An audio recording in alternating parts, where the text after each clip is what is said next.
Hi boys and girls, welcome to what should be a very interesting video. Today, a Premier League coach is going to be analysing my match footage. Let's get into it.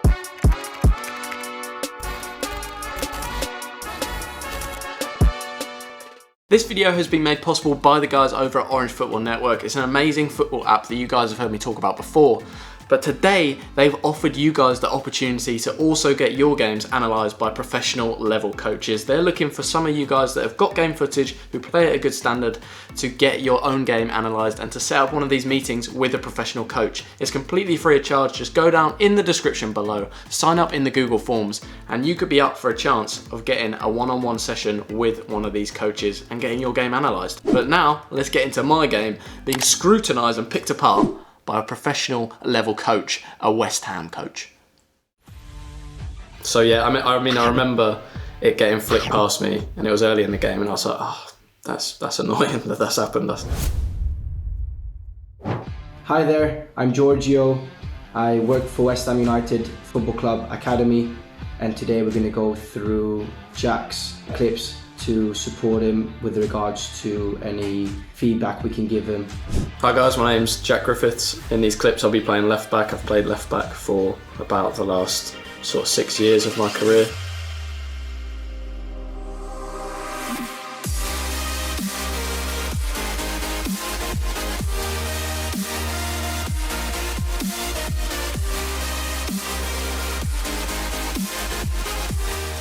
And yeah, looking forward to getting some feedback from Giorgio and hopefully improve my game a bit from it. Okay, so in this first clip, Jack, let me know what you think about this first clip. Any thoughts you have? It was quite early on in the game, so my mentality was just go, because I've been released by my centre back. I think, like looking back at it, my starting position is probably a little too deep. So yeah, I remember it getting flicked past me, and it was early in the game, and I was like, oh, that's annoying that that's happened. Yeah. I sort of overcommitted a bit there. Yeah, I would probably strip it all the way back. If you notice right from the beginning of the clip, that player on the ball, he's facing the other way, isn't he? Yeah. He's starting to turn. As he turns, that's all of a sudden the trigger that he's probably looking for the other side. That could be through the middle of the pitch, but also switching like he has. So that can already give you some information that I need to start a little bit higher because he's now looking for that switch. If you start too high though, he's probably not going to try that switch.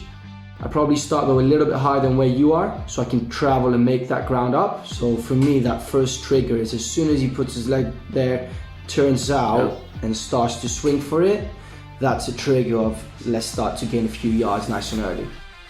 As you've noted really well as well, you're trying to sprint there and try and catch him basically on his touch. You don't manage to get there. If you do recognize that moment though, that you're not able to get there and you're kind of caught in between, I'd probably suggest in the situation you start to slow down a little bit earlier and not commit yourself or overcommit yourself. Okay. The other thing I would say as well, if you notice in this picture right here, your body shape is quite square onto him. So whether he knocks it left, right or over you, he's got a big chance of getting it on the other side, because by the time you turn, you're in a squared position. You're turning 180 degrees. So if I'm you, I'd probably, other than slow down, I'd probably approach him in a side-on body shape. Do you think I should show him inside or outside there? So I guess most people would say outside because it's not central where the most dangerous area of the pitch is. However, if you're scanning around you and you think, you know what, that player on my right shoulder is actually supporting me on the inside, I want to force him in there, then you might turn your body shape to go in. I would probably though try and get him to go down the line, so I'd probably turn my body shape to face outwards. Because if you do turn in, the other option he does have is maybe to just bounce back and then you kind of lose him again. Yeah. So if in terms of wanting to regain possession, I'd probably turn it, face him outwards. And then it's also an opportunity to kind of test him, especially like you said, it's early on in the game. So it's high up the pitch. Even if you do get beat, it's not a situation where you can really concede a goal from, or you could, but the chances are you're not like in and around your penalty box. So I think in the first 5, 10, 15 minutes of the game, it's good to try a few different stuff to try and recognize and understand your opponent, what his strengths and weaknesses may be compared to yours.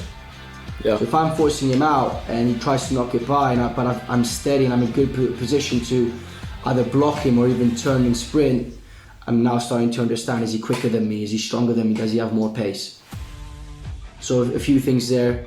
If we go back in terms of recognizing those triggers, starting a little bit higher and recognizing, can I get first contact on the ball? Or otherwise I need to start to slow down a little bit earlier and not overcommit myself.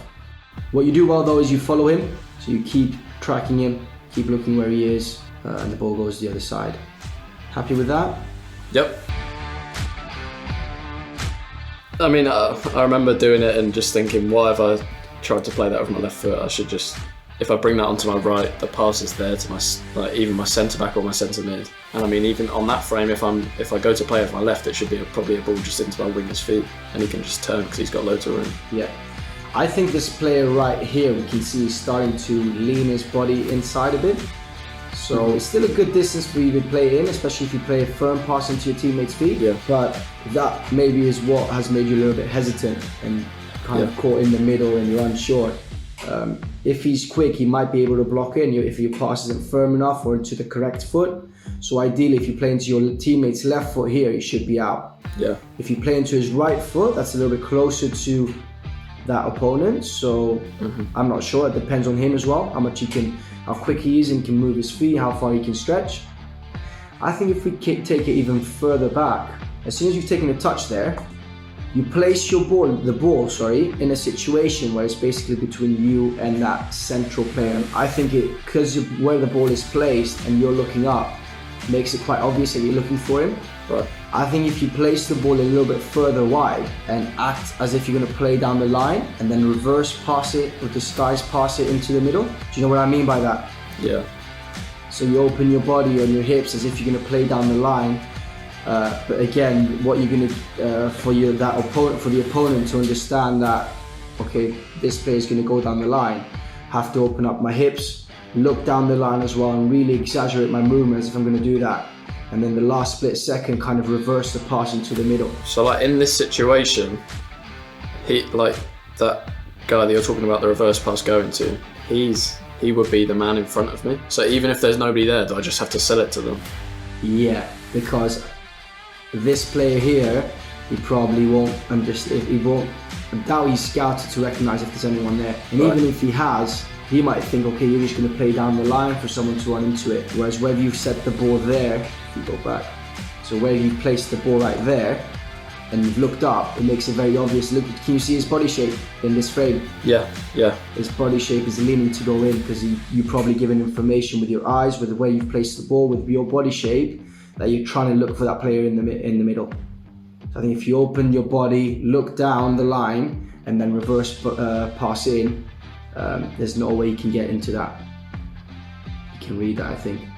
And again, I think this one is probably something you can do, but just a little bit more tidy. So that touch you take inside, you're placing the ball kind of in front, a little bit out of your reach. Yeah. So not really under your body where you can really move it and shift it again.